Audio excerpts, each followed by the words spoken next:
GBA ಚುನಾವಣೆಗೆ ಕಮಲ ಪಡೆ full preparation ಅನ್ನ ಮಾಡ್ತಾ ಇದೆ. ಜಿಬಿಎ ಅಖಾಡಕ್ಕೆ ಎಂಟ್ರಿ ಕೊಟ್ಟ ಎಲೆಕ್ಷನ್ ಉಸ್ತುವಾರಿ. ಜಿಬಿಎ ಚುನಾವಣೆಗೆ ಕಮಲ ಪಡೆ ಅಂತೂ ಫುಲ್ ಪ್ರಿಪರೇಷನ್ ಮಾಡ್ತಾ ಇದೆ. ಜಿಬಿಎ ಅಖಾಡಕ್ಕೆ ಎಂಟ್ರಿ ಕೊಟ್ಟ ಎಲೆಕ್ಷನ್ ಉಸ್ತುವಾರಿ.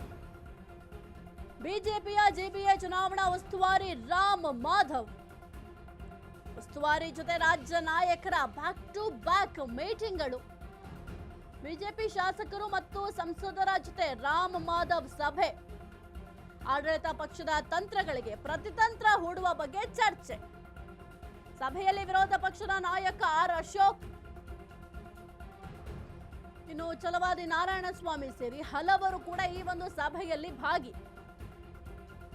ಒಟ್ಟಿನಲ್ಲಿ ಈ ಒಂದು ಜಿಬಿಎ ಎಲೆಕ್ಷನ್ ಅಲ್ಲಿ ಗೆಲ್ಲಲೇಬೇಕು ಅಂತ ಬಿಜೆಪಿ ಕೂಡ ತನ್ನದೇ ಆದಂತಹ ತಯಾರಿಯನ್ನ ಮಾಡ್ಕೊಳ್ತಾ ಇದೆ. ಜಿಬಿಎ ಅಖಾಡಕ್ಕೆ ಈಗ ಎಲೆಕ್ಷನ್ ಉಸ್ತುವಾರಿ ಅವರು ಎಂಟ್ರಿ ಕೊಟ್ಟಿದ್ದಾರೆ ರಾಮ್ ಮಾಧವ್ ಅವರು. ಈ ಒಂದು ಬಿಜೆಪಿ ಸದ್ಯಕ್ಕೆ ಜಿಬಿಎ ಎಲೆಕ್ಷನ್ ನಲ್ಲಿ ಗೆಲುವನ್ನ ಸಾಧಿಸಲೇಬೇಕು, ಗೆಲುವಿನ ನಗೆಯನ್ನ ಬೀರಬೇಕು ಅಂತ ತನ್ನದೇ ಆದಂತಹ ಪ್ಲಾನ್ಗಳನ್ನು ಕೂಡ ಮಾಡ್ತಾ ಇದ್ದಾರೆ. ಬಿಜೆಪಿ ಶಾಸಕರ ಮತ್ತೆ ಸಂಸದರ ಜೊತೆ ಕೂಡ ಈಗ ಮೀಟಿಂಗ್ ಅನ್ನ ಮಾಡಿದ್ದಾರೆ, ಚರ್ಚೆಯನ್ನ ಮಾಡಿದ್ದಾರೆ. ಆಡಳಿತ ಪಕ್ಷದ ತಂತ್ರಗಳಿಗೆ ನಾವ್ ಯಾವ ರೀತಿ ಪ್ರತಿತಂತ್ರವನ್ನ ಹೂಡಬೇಕು, ಯಾವ ರೀತಿ ಫೇಸ್ ಮಾಡಬೇಕು, ಅದೆಲ್ಲದರ ಬಗ್ಗೆ ಕೂಡ ಮಾತುಕತೆಯನ್ನ ಮಾಡಿದ್ದಾರೆ. ಈ ಒಂದು ಸಭೆಯಲ್ಲಿ ಎಲ್ಲ ನಾಯಕರು ಕೂಡ ಭಾಗಿಯಾಗಿದ್ರು. ಆರ್ ಅಶೋಕ್ ಅವರು ಭಾಗಿಯಾಗಿದ್ರು, ಜೊತೆಗೆ ಛಲವಾದಿ ನಾರಾಯಣಸ್ವಾಮಿ ಅವರು ಕೂಡ ಭಾಗಿಯಾಗಿದ್ರು.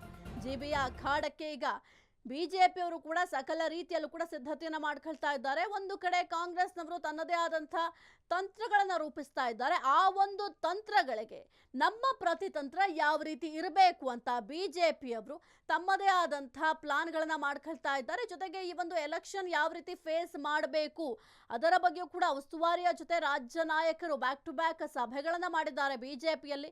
ಇನ್ನು ಬಿಜೆಪಿ ಶಾಸಕರು ಮತ್ತು ಸಂಸದರ ಜೊತೆ ಸಭೆಯನ್ನ ಮಾಡಿ ಕೆಲವೊಂದಿಷ್ಟು ಅಭಿಪ್ರಾಯ ಸಂಗ್ರಹವನ್ನ ಮಾಡ್ಕೊಂಡಿದ್ದಾರೆ.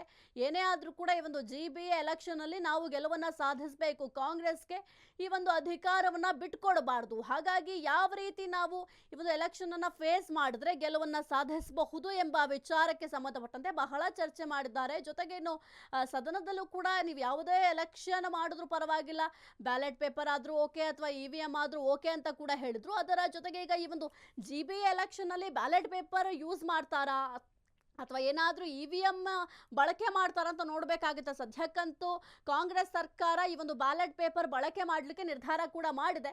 ಈ ಒಂದು ಜಿಬಿಎ ಎಲೆಕ್ಷನ್ ಅಲ್ಲ ಅದು ಜಾರಿ ಆಗತ್ತಾ ಅಂತ ನೋಡಬೇಕಾಗುತ್ತೆ. ಕಾಂಗ್ರೆಸ್ನವರು ತನ್ನದೇ ಆದಂತಹ ಒಂದು ರಣತಂತ್ರವನ್ನು ರೂಪಿಸ್ತಾ ಇದ್ದಾರೆ ಜಿಬಿಎ ಎಲೆಕ್ಷನ್ ನಲ್ಲಿ ಗೆಲುವನ್ನು ಸಾಧಿಸಲಿಕ್ಕೆ.